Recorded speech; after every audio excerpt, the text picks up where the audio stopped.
Bam, son. This is Shooting It Straight, the podcast where life lessons don't come sugar-coated and excuses get bitched. I'm Randy Black, podcast guy, professional question asker, and apparently the only one here who doesn't yell "Bam, son" in public. Well, we're working on that, Randy. I'm Jim Clayton, coach, mentor, motivator, and the guy who still thinks a whistle may be the best motivational tool known to man. Each week, we're taking what Jim's learned from the court, the drills, the discipline, the drive, and translating it into real-world success. That's right. This ain't just about basketball. It's about showing up when life presses full court. It's about pushing through when the clock's ticking down. If you're looking for fluff, well, you might just want to ride the bench. We're here to help you believe bigger, achieve louder, and motivate stronger. So buckle up, and whatever you do, keep shooting it straight. Bam, son! Welcome back to Shooting It Straight. I'm Randy Black, joined by my co-host, Coach Jim Clayton. And we're coming to you from the Sports City U studio in Hurricane, West Virginia. And today, we're again taking a deep dive into what it really means to bounce back and taking a deeper look at the topic of resilience. What I've done is I've gathered 10 powerful quotes. They're from leaders, poets, athletes, people who are survivors. And each quote offers a different lens on what it means to endure, to adapt, and to rise. We're going to unpack them, not just what they say, but we're going to give you a little bit of the story behind each one of them and how that they can help us handle the tough stuff that life tends to throw at us. So hang on and enjoy this journey into resilience. So let's start out with our first quote here. And I pulled it from a gentleman that anyone who has been alive in the last 50 years and has followed the world history of what's happened should know. And that's from Nelson Mandela. A little background about Nelson Mandela. He was the South African anti-apartheid revolutionary. He was a political leader. He eventually became a philanthropist. And he became South Africa's first black president and became a global icon for peace and for justice. That happened after he spent 27 years imprisoned under the apartheid system that was in South Africa. And despite all the harsh treatment he had to deal with there, he emerged committed to reconciliation and led South Africa through a peaceful transition period. And his resilience wasn't just in surviving, but it was in choosing forgiveness and unity over bitterness. And the quote from Nelson Mandela is, "Do not judge me by my success. Judge me by how many times I fell down and got back up." So what does this say about how we define success, Jim? What do you think? Well, success is not something that's an end result. Okay, success is those little victories that you take along the way. Mm-hmm. All right? Excuse me. And 27 years in prison, for most people, the average human, they've already given up. Oh, yeah. They packed their bags. They're never going to make it back out of the prison. But for some people, that time, hey, that's just a learning lesson. So when he got out, he was so ready when he got out to lead, okay? Mm-hmm. And, I always tell people, bad things going to happen in life, but you can't be defined by that. Right. You got to think about, when you start stuff, it's not always going to end up the way you started. Mm-hmm. You're going to make mistakes. You're going to learn along the way. And my theory on it is this. When you make a mistake one time, it's a mistake. Yeah. When you make the same mistake over, it's a choice. Yeah. And you see, there's a difference in a mistake and a choice. If I can change it and I don't, then I don't really need to whine about it, okay? Mm-hmm. But it ain't going to define me. Now, everybody who is successful today, I don't care who you are, I don't care what you do, there has been learning along those mistakes. Yeah. And everybody's made them. And you could call them growing pains. Mm-hmm. You can call them whatever you want, okay? But they kept going. Okay, they kept going. They didn't give up. They weren't looking backwards. They were looking forwards. They believed they could do it, all right? And then they set their mind and their attitude and went and got it done. And that's not something that happens like automatically every day. Right. That's something you got to make up your mind to do, and then you got to go do it. And it's not always going to be like picture perfect. It's not always going to be like going out to a restaurant for your favorite dinner. Mm-hmm. It's not always going to be like going to the beach, Okay, sometimes this is tough. Yes. And it's not fun. Okay, it's not fun. But what happens is, he talked about leading a peaceful transition. When you first get started, everybody tells you can't do it. And what that means to me is when they say you can't do this, that means they can't do it. Yeah. And if they can't do it, how society is today, they don't want you to do it either. So that way you stay right on their level. It's more of a statement of reflection upon themselves, not upon you. Oh, 100%. Okay. So, that's just a big thing. And for him, bad things happen. Yeah. He didn't give up. They didn't define him. And look what happened at the end. Exactly. Now, 20 some years in prison, nobody could really predict that was going to happen. But then when you look back at it, they go, oh, I knew you could do it. Say, what's your name? They don't know your name when they first meet you, when you're not successful. Then they go, oh, I know him. Mm-hmm. You say, oh, yeah, because that's just the way society is. That's the way people are. They always want to be associated with success. Yes. But you also know the most overcrowded place in America is the bottom. Is the bottom. It doesn't take much effort to be on the bottom. I told my camp today, I said, how easy is it to make straight F's? I said, that's easy, Coach. We don't have to do anything. I said, that's exactly right. Just show up. Nothing from nothing leaves nothing. I told them that. I said, that was a hit song by Billy Preston in the 70s. And they go, is that on the radio now? I said, yes, on my channel it is because it's the oldie goldies. Yeah. But, that's just, you just got to think about things like that. And the thing about it is that, like in school, we're both educators. I'm a former educator. You're still in the business. They don't teach that stuff in school. No. They expect you to get it. Yeah. And the majority of people. It's kind of like, it's the same mindset that so many educators have about technology. All these kids grew up with it. They know what to do. And they don't. You just think they do. You think they do. Oh, I got you. This is no different. I got you. And so, I'm not just using technology because I want to use it. I'm using it to expand and expose or to broaden and build. Yes. People's mindsets, their thoughts, their actions, all those things that they might not have ever thought about. It's a tool, not an outcome. Oh, you couldn't say it any better than that. Exactly. Oh, yeah. Yeah. So, I mean, that's so, with what we have here from what Nelson Mandela said, like, I guess my big question is, can resilience exist without forgiveness? Well, I mean, it's got to be hard to bounce back and move on without forgiving. I just don't see how that's possible. You got to forgive. You just got to, hey, people do things that, I heard a statement the other day by somebody. Think before you say something. Mm-hmm. Think before you talk. Because once it comes out, you can't take it back. It's hard to get it back. It's hard to get it back. And so, people do crazy things. They do weird things in their life, that they're not going to do later in life. Mm-hmm. And you can't let that burden you, because if you carry that with you and you don't forgive them, then those people still have control over you. Yes. And I'm not giving anybody control over me. You know what I mean? Except the Lord. I'll give him control over me. That's it. I mean, you control yourself. And like I tell people, no one's more qualified to be you than you. Yeah. So you can't let somebody else control you. Yeah. You got to be in the 10 and 2 on the steering wheel, and you got to drive that car right down that road. And if you fall off, you got to get back on. Yes. That's how it's got to work. Yeah. Which kind of leads us into this next quote we've got on our list here from a gentleman that if you're a professional football fan, hopefully you know who Vince Lombardi was. The legendary coach for the Green Bay Packers, led them to multiple NFL championships. And a lot of people forget he coached the Redskins after that for a couple of years. A lot of people forget that. I couldn't remember that either. Yeah. But his name is now synonymous with excellence and leadership in sports.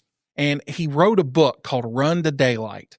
And this quote comes from that book, and it reflects some of his coaching philosophy, that character is proven not in victory, but in the response to failure. And the quote is, it's not whether you get knocked down, it's whether you get up.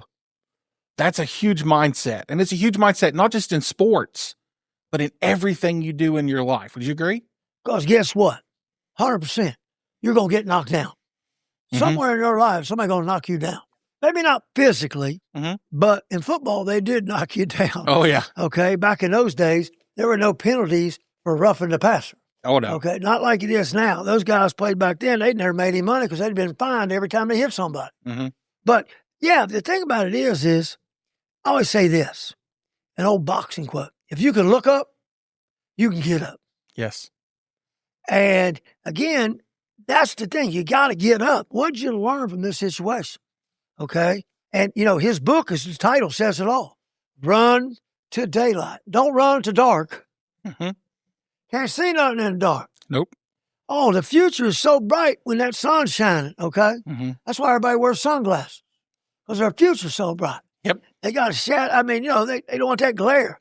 But, you got to get up. It's just, there's so many stories.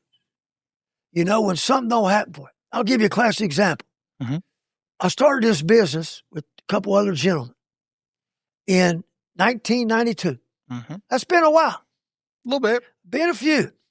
And I always thought, well, I'm just a young guy starting out. I don't have much. I need somebody else to help me. Well, these guys helped me. And they got a little bit involved in some things. They got bit off too much more than they could chew. And they had to decide which one they wanted to do. So they filed bankruptcy on a couple businesses. And I remember I was sitting at the desk and they come in and put a box down on my desk with all the financials. And I'm looking at them because I did the court stuff. They took care of that stuff. Right. Says, it's all you now, big boy. I said, what do you mean? We're out. Wow. I said, okay, what are you going to do? He says, we're filing bankruptcy on this. Now, you got a choice. You can file too, okay? Or you can just take it all over. So they walked out. I sat there for about a day, looked at that box. Look, just stared at that box. What am I going to do? What am I going to do? I said, by God, giving up is the easy way out. I said, so walked over the next day, 20th Street Bank. One of the guys who I coached in high school was a really great player, John McGinnis. His dad was the president. Yeah. I said, Mr. McGinnis, looks like your starting lineup just fouled out. Your A team. I said, I ain't giving up. I can make this happen. But we got to restructure some stuff. He said, that's not a problem. So we did. And years later, I walked in there with that final check. And I said, Mr. McGinnis, I told you I was going to take care of this, and here it is. He shook my hand, and he said, wow. I said, I got one question for you now. If I came back tomorrow and wanted to start another business and needed a loan, would you give it to me? He said, yes, sir. Now, I could have done the other thing. Right. But, you think about it, 1992, 33 years later, if I'd have took that box and cashed in with the other guys, we would not be sitting here having this conversation. No, we would not. None of the awesome things that have happened in my life would have ever happened. Right. So it took something like that. I'm thinking like, man, I'm out here on the limb all by myself. Well, that's tough, big boy. That's what you just going to have to suck it up and get it done. And guess what? Yes. That's what I did. And somehow, some way, some means, it got done. And I could have given up. You know what I mean? But you can't be a whiner and a winner. Right. I wasn't going to whine around and go, oh, these guys threw me under the bus, da-da-da-da-da-da. I ain't going under that bus. No. And That is not the Jim Clayton that I know. It ain't going to ever be the Jim Clayton you know. I ain't giving up for nothing. I mean, things might not always be going exactly the way you want it, but again, that can't define you. And you don't give up. You just keep looking forward. Everything's marching forward, not backward. So, you have that mindset. I have that mindset. But today, the generation we have today, are we doing enough to really teach them this kind of resilience, this ability to bounce back? No. 100% no. We're teaching a bunch of kids how to be soft, how to be big woo-woos. Okay, let me give you an example, okay? And this has been the last 10 plus years in education, okay? Kid fails a class. In the past, student failed a class. What did they have to do? retake the class. Yep. We don't do that anymore. You're kidding. They don't retake the class. They go to summer school. They do a online version of the class, or, I know in Cabell County, they have actual people employed, full-time teachers who are working with the kids in a class doing these online classes to recover their credits that they lost instead of retaking the class. That's unbelievable. We're giving them the opportunity. And a lot of people say, well, these online ones are a lot harder. I don't think they are. I spent a school year when I was teaching full-time at Cabell Midland, and I had 2 periods a day where I did this credit recovery. And I stayed on those kids, and I made them work, and I didn't let them get by with anything. But I looked at the classes they were working on, and I thought, man, this is a lot easier than the actual class. So we've kind of softened it down because they know, if I fail the first time, I'll just go sit in this room and work on the computer and do this and be able to get done in no time. And that's what we're doing now, especially with that. There's other way. But in other ways, like, look at what we've done now with athletics. Kids transferring. I couldn't get a playing time at this school. So I'm going to go over here to this smaller school where I'm the big fish in the little pond and I get to play instead of learning from the situation and bouncing back from the adversity they face. They just run from it and go somewhere else. Oh, there's no such thing as loyalty today. Right. It's just, what can you do for me? Mm-hmm. Me. Oh, we. College athletics. Oh, yeah. They're going to be able to pay the players now. There's no way to prepare them. I heard this one yesterday. Guy says, let's say you're getting paid from Ohio State University. Mm-hmm. They're paying the player. Does that make you an employee of Ohio State? Mm. Well, you would think, because Ohio State's paying their professors. Yeah. They are employees, so they're paying their athletes. Paying they're the now coaches. employees. So now here comes the TAX that they ain't thinking about. Mm-hmm. Oh, yes, it's a whole other thing. But I remember back on that one subject, I failed a class in high school. Geometry. Mm-hmm. Oh, I hated that class. Hated it. Couldn't understand why I needed it. Had to take it in summer school. Oh, Lord. Had Miss McClanahan. Shirley McClanahan. She was 5 foot nothing, had his face between her teeth, and she said, hey, you're going to take this class. And I said, I don't even like this class. She goes, I don't care if you like it. She goes, you're going to get it. I said, I just want to let you know, I don't like it. She goes, well, I ain't worried about that. She's tough. Yeah. Now, I took the summer school class, which I wasn't real excited about going to summer school, and I passed the class. Now, I hated that class, but she's my favorite teacher ever. Yeah. So you look at that and go, well, how are you going? You told her you didn't like it. Now she's your favorite teacher. I said, you know why? Because she didn't give up on me. Mm-hmm. And I'll never forget one time after the class was over, she was at our basketball game at the field house, and she was so teeny, she couldn't hardly see over the rails in the bleacher. And I could see her little head up there because I knew where she sat, right at the end of right before you go in the locker rooms at the old field house. She come in there one time and she says, you remember that geometry class you took from me? I said, yes, ma'am, I do. She goes, I watched you drive into that basket and you were using those angles and hitting those balls off that glass and hitting those baskets. She goes, that was this in geometry. And she told me. And I said, oh, I understand it now. Yeah. See, she broke it down for me because, nobody learns the same way. No. So you might have to teach something 10 different times to get it across to the whole classroom. Right. Which some people don't do today. And I'm looking back at that and I go, Miss McClanahan, you're my favorite teacher ever, but I still hate geometry. Yeah. I still do not like it, but what she pushed me through. And part of it has to be that no one had given you a practical application of it. No, nobody ever told me anything. Never related it to something. Right, but then after the fact, when she did, the light bulb. Is that light bulb, that proverbial light bulb. She put me in the story. Yes. And I'm thinking like, well, golly, why didn't you just tell me that the first time? Yeah. I would have got it. But see, there's some kids in there that got that like this. They just got it like nothing. Mm-hmm. I wasn't one of them. Right. And everybody in my whole family's a math whiz. Engineers. True. My dad said, you going to be an engineer? I said, no, I'm not. Not working for me. Well, Right. guess what? As you can see, I was not an engineer. Took a very different path.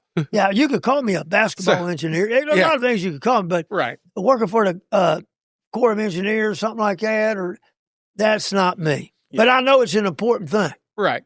Yeah, the whole idea really that when we look at this is, are we preparing these kids and this future generation? Is it, in the past, we allowed people to make mistakes, but we helped guide them to fix it.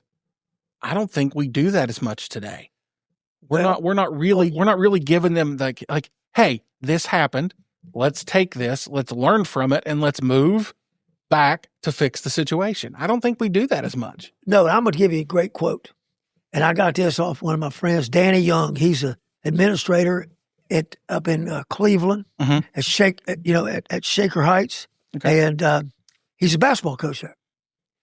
And on his thing, he said, and I'll never forget this, and I use this, when he told me this, I said, oh my gosh, right on what you're saying. What we permit, we promote. And we are allowing these kids to what? Dictate to us what they want. We're allowing it to happen. Yes. Then we're going, hey, you guys are all soft. Mm-hmm. Well, hold on. You're allowing them to be that way. Yes. Okay? You're allowing them. If you allow your kids to tell you what they want for dinner, they're going to have McDonald's, Wendy's, cheeseburgers, pizza. That's not healthy food. Mm-hmm. Who's in charge here?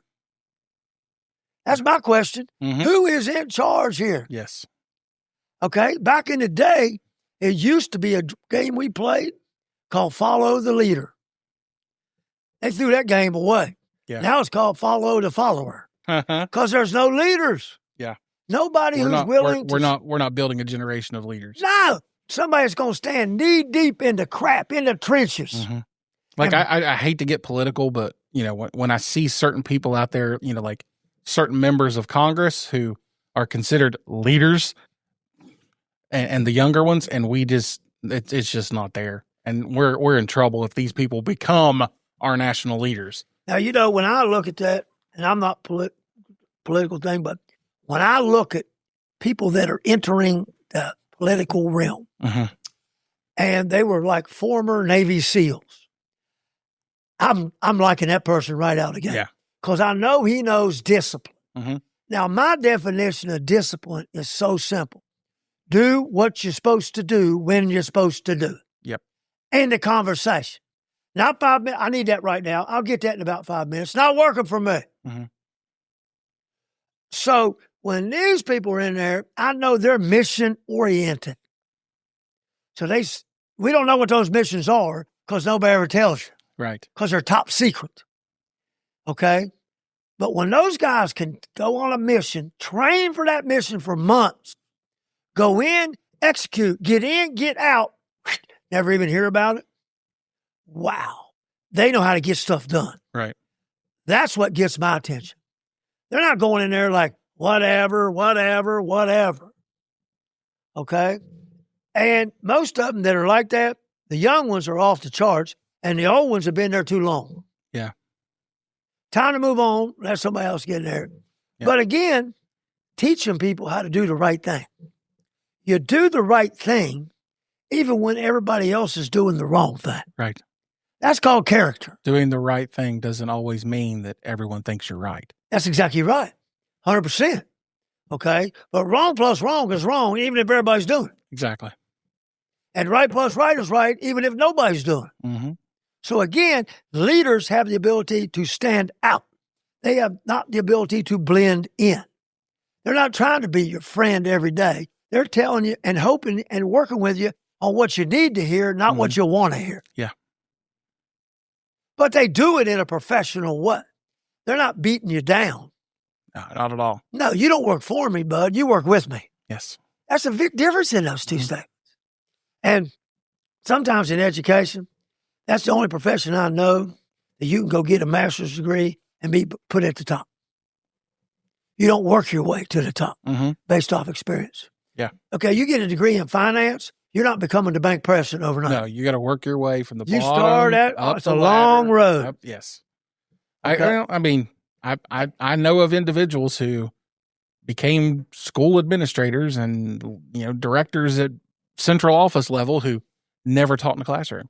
And they don't know how to lead. They couldn't lead to anybody. Yeah. Now, me personally, that wasn't for me because I like to be in the trenches with the troops. Yeah. Oh, yeah. That's where I want to be. Mhm. I want to be right in the thick of it. Yes. Leading, growing, expanding. You know what I mean? All these people in directions in a positive way they never thought even possible they could do. Mhm. That's what true leaders do. And they want they don't want anybody to say, oh, man, you were great. They don't need any of those, those superlatives.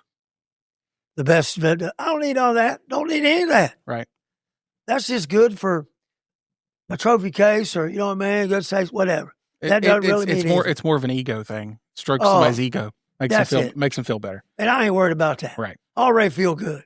I don't need nobody to make me feel better. Say this. So our first two quotes there, Nelson Mandela and Vince Lombardi, we've kind of built up, that foundation for resilience, that foundation for grit. So let's kind of move and change directions a little bit with more about what it's like to really weather those storms in life. So let's start out with a quote here from Maya Angelou. She's an American poet, memorist. She was a civil rights activist. She had numerous works. Probably her best known one was I Know Why the Cage Bird Sings. She was a very powerful voice for dignity, for equality, and for truth in America coming off of the civil rights era here in the United States. In Letter to My Daughter, she wrote reflections on the traumatic past and the transformation she had into becoming a leading voice for dignity and for justice. And she acknowledges the impact in life that it had while asserting the power to preserve self-worth. And her quote here says, I can be changed by what happens to me, but I refuse to be reduced by it. So what do you think that, or when you hear that, what do you see as being that difference between being changed and being reduced? See, I'm not going to let that push me down. Okay. Reduce means I'm going smaller. Mm-hmm. Okay. So, and change though is inevitable. It's going to happen. Oh, no change, no change. Mm-hmm. Everybody wants to change their circumstances, but the funny thing is nobody wants to change themselves. Right. And change is that pill, nobody wants. Mm-hmm. Because you know why? They're stuck in their 12 by 12 inch comfort zone. Right. Not much room to growth there. You're not going to grow in that because there's nowhere to go. Mm-hmm. You've boxed yourself in. So with her, for example, things happen. They're going to change you. Hopefully for not the bitter. Because, you see, that's what most people do. They don't change. They just get mad. That ain't going to fix anything. The world doesn't care because you're mad. It's moving on with you or without you. Mm-hmm. So why are you mad? Why? You know why? Because you didn't get what you wanted. Exactly. There it comes back to that what? Soft. Mm-hmm. You didn't get what you want, so what are you going to do? You're going to whine, you're going to cry, you're going to hiss, you're going to moan, you're going to bitch. You're going to do everything you can do, excuse my French, but you're going to do everything you can do except fix the problem. Right. It's kind of the idea that you're resisting letting that trauma in your life, letting that event, letting that change define you. You're using that to move yourself forward. There's no question. And sometimes as you're moving yourself forward, when you think, oh man, this is it, you know what I mean? You can't see the good things that are right in front of you that are about to happen. Mm-hmm. Can't see them. You know why? They're there every day for everybody in the world, but we ain't looking for them. And if you're not looking, you can't see. And it's there for everybody. Okay, I use the example of that when I see that one. Okay, my health issue. Mm-hmm. So when I got diagnosed with the big C, you ain't pushing me down. I'm not going to find me. Not going to happen. Mm-hmm. But you know what? You said this word how many times? Mindset. And then when we had our buddy on there the other day about cancer and comedy, you know, the stuff he said about it, woo! Yeah. Can't let that happen. Yeah, Dr. Brad Miller. Dr. Brad, man. Oh, yeah. I was listening to that last night. And I was going, man, It was better to, I wrote 4 pages of notes on that. Yes. And I was listening to it. I could see myself writing those notes. But I was like, I knew those things, but I didn't know why I was feeling those things. Mm-hmm. But now I know. But I still wasn't going to let that happen. I'm not going to let that knock me down. I'm not going to be reduced by it. I'm going to be what? What's the opposite of reduced? Expand. Yes. I'm going to be expanded. I'm going to grow. I'm going to grow from. And some of the greatest things are happening now for me that I never would have ever seen happen. Yeah. Right along the lines, that is me. It's not maybe that guy over there, but it's me. Mm-hmm. And I'm good in my own skin. Okay? Whatever happens, I can't control a lot of time what happens. Right. I can just control what I'm going to do about it. And when I read that quote, I kind of think of, you have to think about how can you maintain your identity, maintain your integrity while you're under this pressure of this change that's happening and not letting it beat you down. And you know what it throws me back to? It throws me back to your 4 pillars of resilience. It throws me back to Brad's Axe Pact and Axe Plan and all that. It's about the way you handle it. Be positive. Have the energy to keep yourself up and going and keep your health going. Make the connection you need to people. Have a deeper purpose. Have faith. Have a connection rooted in that higher power that you see in life. And it's all about making your way right through it. And, it's not the easiest thing to do. It's not, as we talked about at the very beginning, talking about resilience, it's not an innate skill. It has to be learned. You have to develop that ability on your own. And being able to do that helps you to achieve, helps you to move on, helps you to, as we've said, bounce back. Absolutely. And see, I think that's something that should be taught in school. It's not taught in school. Mm-hmm. All we teach is what we're going to test. Yes. Well, I'm going to tell you something about that. Okay? You look at some of the most successful people, they didn't test well. No. But you know what? Every job I've ever gone to, anything I've ever done, I never ask anybody what grade what grade you make on your SAT. What grade did you make on your ACT? Never comes up. Right. All it allows you to do is maybe get into a school, okay, where you don't have to take bonehead classes. Okay, so why should you even have to take those anyway? Because you know what it's all about? Mm-hmm. It's about the money. Money. The root of all evils. Money. Money. Money. What are they teaching kids? Go work for somebody. Why don't you teach somebody how to work for yourself? How to start your own business? Mm-hmm. How to be an entrepreneur? I saw a good thing today on TV. This kid was 14 years old. Mom and dad are health professionals. Mm-hmm. Okay.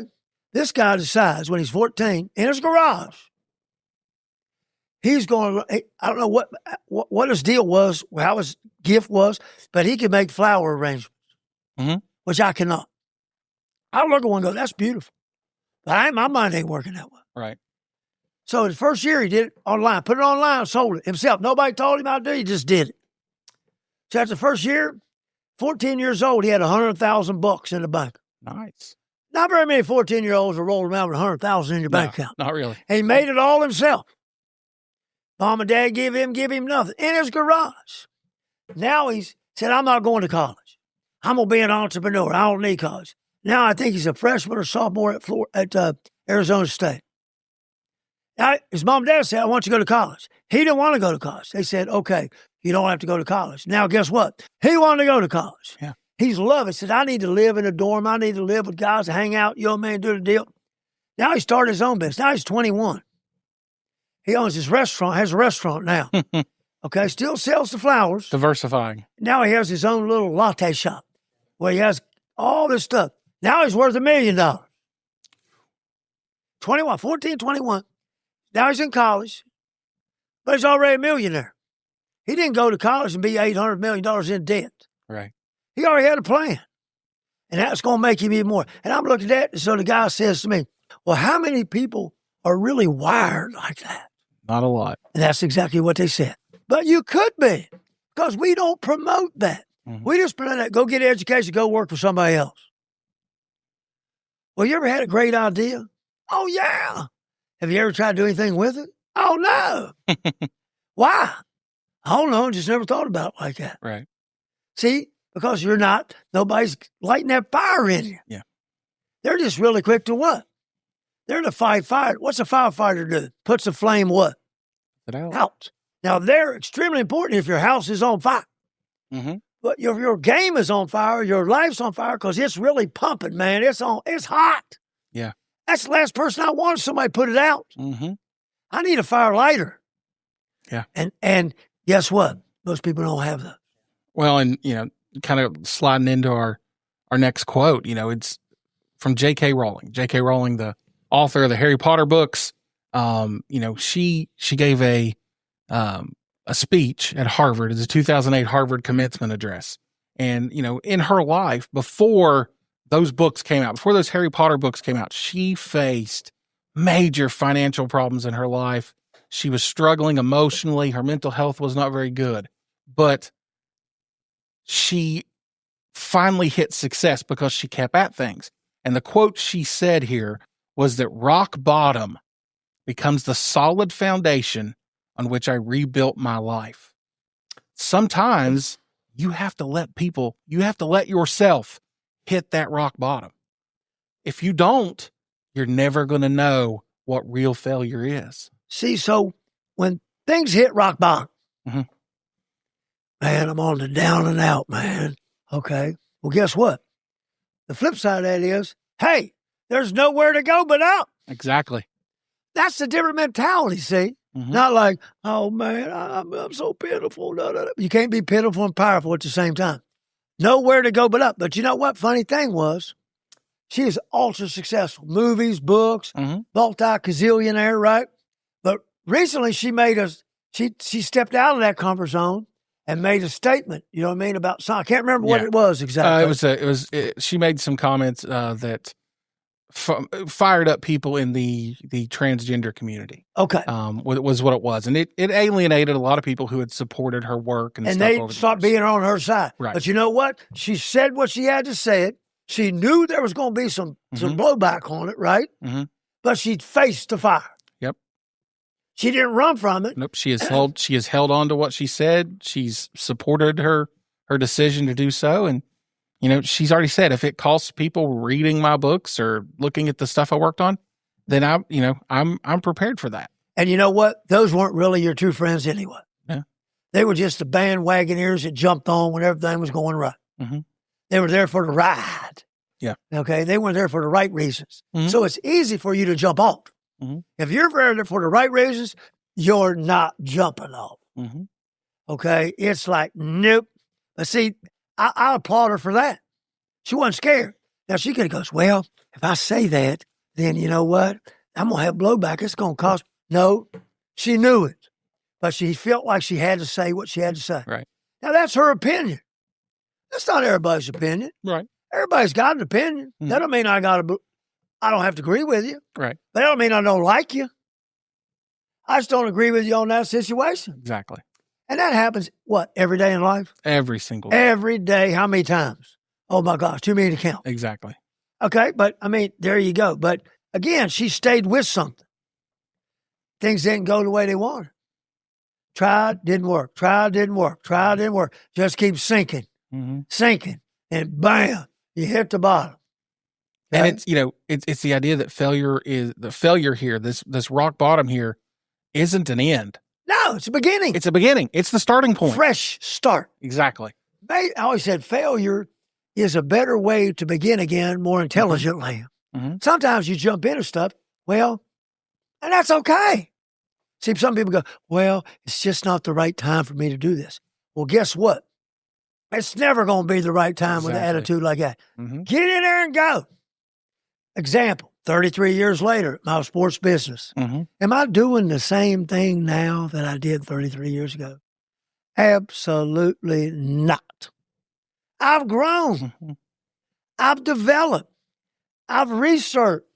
I've done all these things. I've used my imagination. 3 o'clock in the morning, wake up. Oh, whoa! Yes. Imagination is the key to everything. Oh yeah. So it's kind of it's in my notes here. It says I've got something written down there. It's like the idea of imagination, resilience, reinvention. Creativity.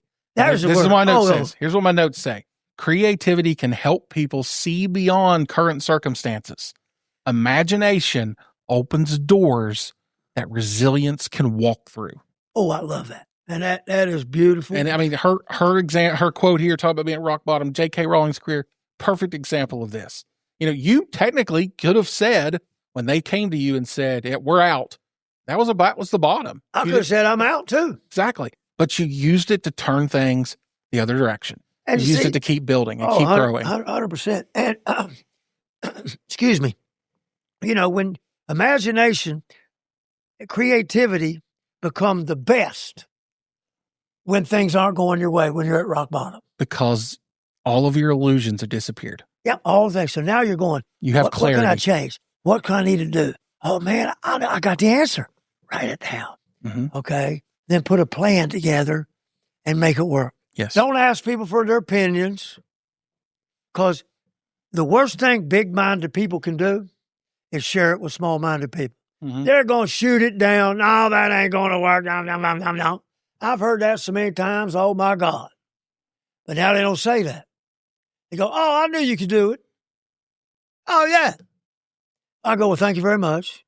But I know that I already know the answer to what the deal is. But I'm going to say thank you very much. I appreciate that. Again, creativity, that takes you way above. Imagination, woo! You got to imagine stuff. Mm-hmm. See, because imagination sometimes can get confused with dreams, because dreams are in your subconscious. Mm-hmm. So they're not real. Right. And they can turn out any way you want. But see, your imagination go, man, what if? What if? What if I did this? Whoa! It could turn into this. Mm-hmm. It could bounce over to here. What if I did nothing? Well, nothing from nothing makes nothing. Leaves nothing. Yep. And then here comes somebody, like you said, that don't give up. It bounces back, and they go right across the finish line. Yep. And that's how it works. Mm-hmm. And you don't ever know all the time when it's going to work. Mm-hmm. You don't know when it's going to be the big day. But you just keep what? You keep pushing on. Yes. Keep pushing on. Mm-hmm. You keep pushing on. Well, and that helps us lead into quote number 5 here on our list. Elizabeth Edwards. She was an attorney, an author, healthcare activist. She passed away in 2010. She was the wife of former U.S. Senator John Edwards, and she kind of got pulled to prominence while he was running for the vice presidency of the United States, and also was put under some pretty intense public scrutiny for some decisions and things he had made in his life, his personal life, as well as the illness she was facing. So she had a very, very long battle with cancer, and her husband had a very, very public scandal about some infidelity. And she, in her own book, talked about it, and she reframed resilience as adaptation rather than as resistance. And her quote says, "She stood in the storm, and when the wind did not blow her away, she adjusted her sails." So it's all about changing direction rather than pushing through. She adapted. It's the idea that persistence sometimes can turn into stubbornness. Oh, but wisdom is knowing when to see that happening and to adjust to it. 100%. I always tell people, I tell you this today, it's all a game of adjustment. Life is really about one thing. It's like basketball. What am I going to do next? Mm-hmm. Okay, so if they throw you the ball, what are you going to do? If you grab it and throw it over to here to Johnny, what are you going to do after you throw it to him? You going to stand there? Or are you going to go do something else? You going to make a cut? You going to screen away? What are you going to do? Okay, so you adapt to the situation. You don't let it drown you, or you don't let it sink your boat. Mm-hmm. Okay, and that's what happens with people that can't adjust. Flexibility is power. Oh man, 100,000%. It allows you to adapt. It allows you to survive. It allows you to make progress. Absolutely. And in the sports industry, people that are more flexible, when they get a minor injury, mm-hmm. they recover way quicker. They do. So you could take that same analogy mm-hmm. and put it right into everybody's daily life. When some don't go your way, when life throws you that little curveball, what are you going to do? Run out of the box? No, you're going to stand there and wait on it. When it breaks in, you're going to knock it out of the park. Yeah. That's what the best hitters do. You see? But again, flexibility. What'd you use the key word there? Power. We have we all have that survival mode in us. But I like what she said about resilience, okay, then resistance. Some people resist change. Yes. They're fighting. It's like going against the current. Mm-hmm. You're not going to win. Gravity's going to win. It's going to win. Yeah. It's better that you go with it instead of against it. Mm-hmm. Okay? But she adapts, has the ability to adapt instead of resist. There's the kicker to the deal. Can you adapt to the situation? Not go, well, I've done it this way every day. You know what I mean? It's my way or the highway, the old General Patton mentality. Mm-hmm. I'm not changing. I'm not going to do any new thing. That reminds me a lot of like when we used to go to those teacher meetings and they'd have somebody going to teach us some new strategies. Mm-hmm. Well, hey, I'm game. Some of them's been teaching for 30 years. Back, I ain't doing that shit, man. That's a waste of time. I'm doing it my way down here. You know what they are a lot of times? Boring. Mm-hmm. They're just talk and you write. That's how everybody learns. Right. Okay? So I'm not interested. So I'll try some new things. I didn't like some. But then there were some I liked. And I used them. But I'd never used that if somebody hadn't taught me that, shared that with me. Mm-hmm. But I had an open mindset. And I taught for over 3 decades. Yes. That's a long time. And, but again, that when you have the ability to adapt, you can become powerful. Little things that would knock people off their feet don't knock you down, baby, because you're standing sturdy as a rock. Yes. And you see, everybody has the ability to do that. It don't matter how big you are. Right. It ain't how big you are, it's how big you play. Mm-hmm. Okay, so I don't care if you're 5'1" or 6'1". If the 6'1" plays aggressively, I'll take the 5 foot over the 6 foot anytime you want to go around. Yeah. Oh, perfect example. Muggsy Bogues. Classic example. What was he, 5'4"? Oh. Shortest player in the history of the NBA. Dinky. But he was good. He was talented. And he had the heart to be out there and do his best. Oh, yeah. And he had a great career. Yes, he did. But a lot of people wrote him off. Mm-hmm. And they do that in basketball now with smaller players. And I know some smaller players that just can take it to everybody. Mm-hmm. But they already get what? Identified by somebody. Who is that somebody? Where did you get a degree in expertivity of this deal? There ain't no degree in expert. Yeah. It's like somebody said, well, I got a PhD. Call me doctor. Well, you know what? I got a PhD too. I got the real PhD. You know what that means? Passion, heart, and desire. Yes. Okay? That's the PhD I want. I don't want some sheet of paper that says, oh, I took some classes. Anybody can do that. Mm-hmm. But how many people who have that piece of paper have that passion, that heart, and that desire? Exactly. Not a lot. Not a lot. But call me doctor. You call me the shop doctor. Okay? I didn't go to med school for that. Right. Okay? I learned it, right out here. Doing it, adjusting it, adapting, imagining new things, putting them in play, setting a plan, going to get them.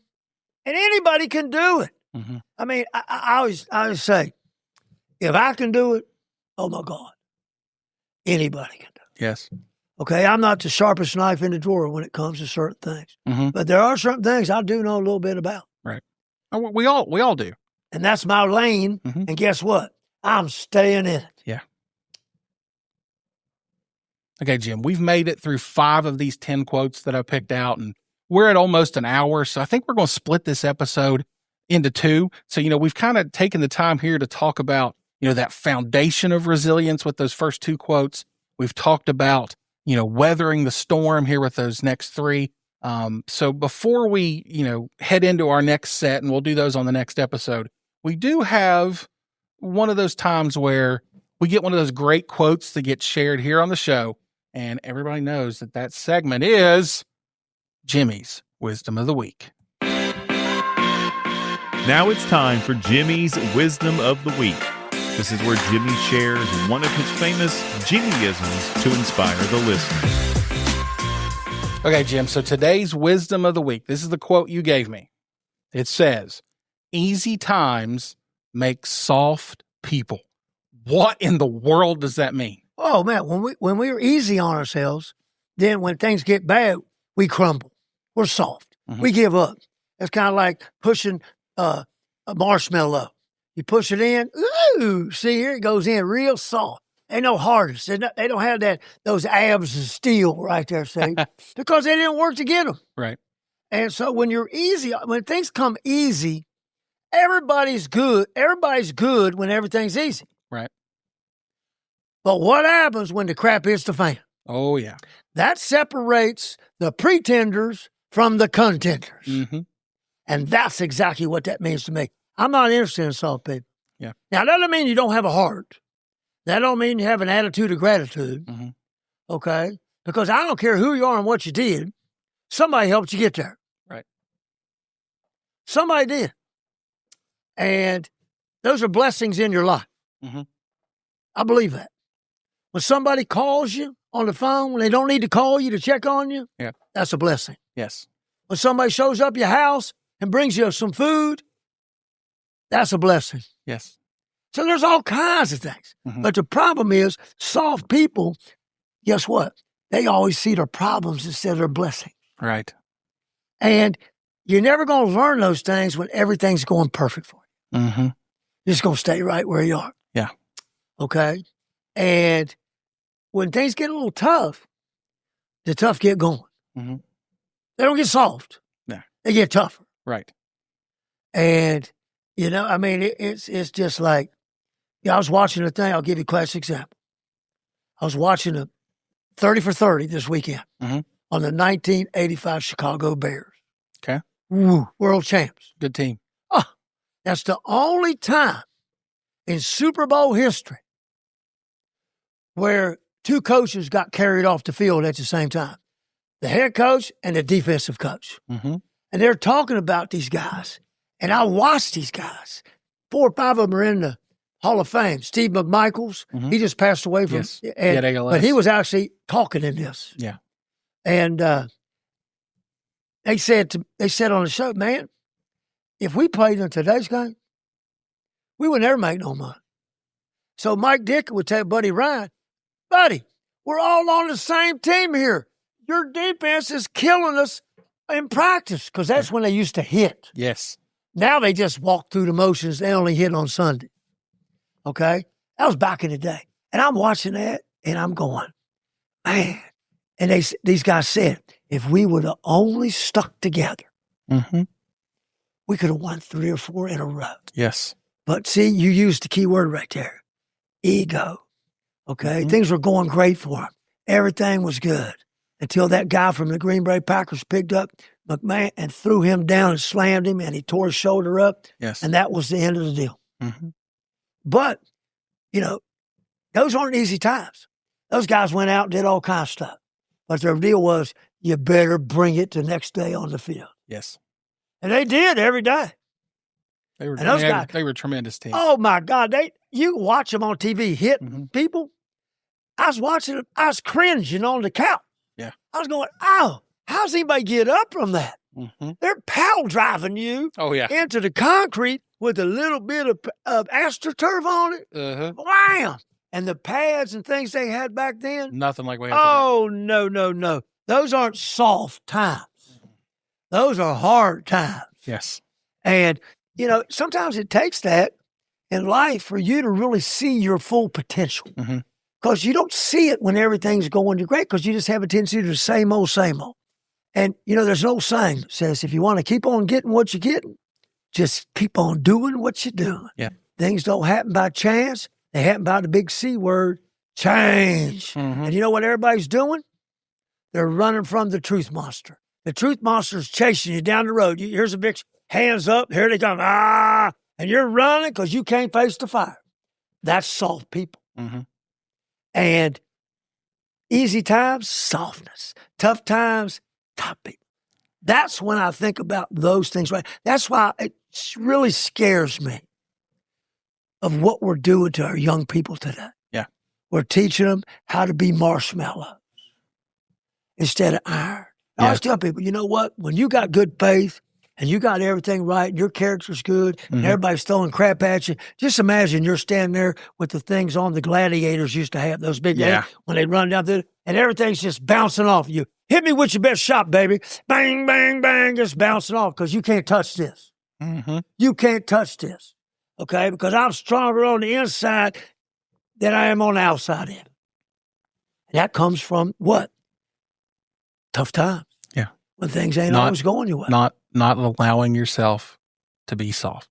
Yeah, and see, easy times are success times. Yeah. And you got to pay attention to that because that's a trap, okay? Because success is a complacency disease. Yes. It's a trap. It's baiting you into think that, oh, yeah, you got this. It's always going to be like this, da-da-da-da-da-da. No, it's not. Things are going to change, and you better learn to adapt to them, just like all the things we talked about today. Or you're going to stay right where you are, and you're going to hit that little thing, and you're going to take that little marshmallow and go, woo, woo, woo. Yep. You know, that's awful soft in there now. That's when I look at that quote, that's exactly what that means to me. So we're finishing up. We're gonna close out here. We'll be back next week with the next 5 quotes of these 10 to talk about them, discuss them, dealing with resilience. We've been on resilience for a little while, and I've learned so much. We learned so much from what Jim brought to the table. We learned a ton from what Brad Miller brought to the table with us in that discussion. And we're going to look at these quotes and continue to learn on the next episode. But before we leave, I want to make sure that I challenge our listeners to think about the 5 quotes that we've had today.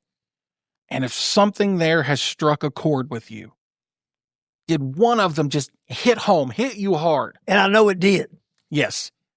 Did it speak to you? Did it get right up in your grill, right up in your face, and challenge you in some way? Well, if it did, head over to our website, shootingitstraightpodcast.com/006 for this episode. Leave a comment there on the post for us. That way we can see how these quotes have had an impact on you. Let us know that it hit a nerve. Let us know why it did. We'd love to hear how resilience is showing up or has shown up in your own life. 100%. Because I learned from you. So we're teaching you some stuff maybe tonight, but your response back to us is going to give us feedback that we're going to use in other shows. Right. And we'll give you credit for it. I mean, there's no wrong answers. Like I told my camp today. Tell me what you think. Tell me how this affected you. Tell me a story. Tell me something. I love to hear those things. I love to hear those success stories. Feedback is amazing. I love it. I love feedback. Okay? You can't hurt my feelings. No, not at all. Believe me, you're not going to hurt my feelings. I am who I am. This is what I do. This is how I sound. I know I got a weird voice. I know I got a raspy voice. I know my grammar is not like Maya Angelou. She had the most perfect vocabulary. How she could come up with that is beyond me. But my brain's working faster than hers. That's just how I roll. Yeah. Okay, but that's who I am. Not trying to be anybody else, and I'm not a pretender. I'm a contender. Exactly. All right, so we would love to hear from you. Really, please, please, please tell us what you think, who you are, and we'll go from there. Yep. So until next time, I'm Randy Black. I'm Coach Jim Clayton. Have a great week, and we'll be back next week looking at the rest of these quotes dealing with resilience. If you've enjoyed today's episode, make sure to subscribe, share it with someone who needs a boost, and follow us online at shootingitstraightpodcast.com. That's where you'll find every episode, updates, and more. You can't always control the bounce, but you can control your hustle. Life's about effort, attitude, and execution. And remember, keep shooting it straight. Bam, son!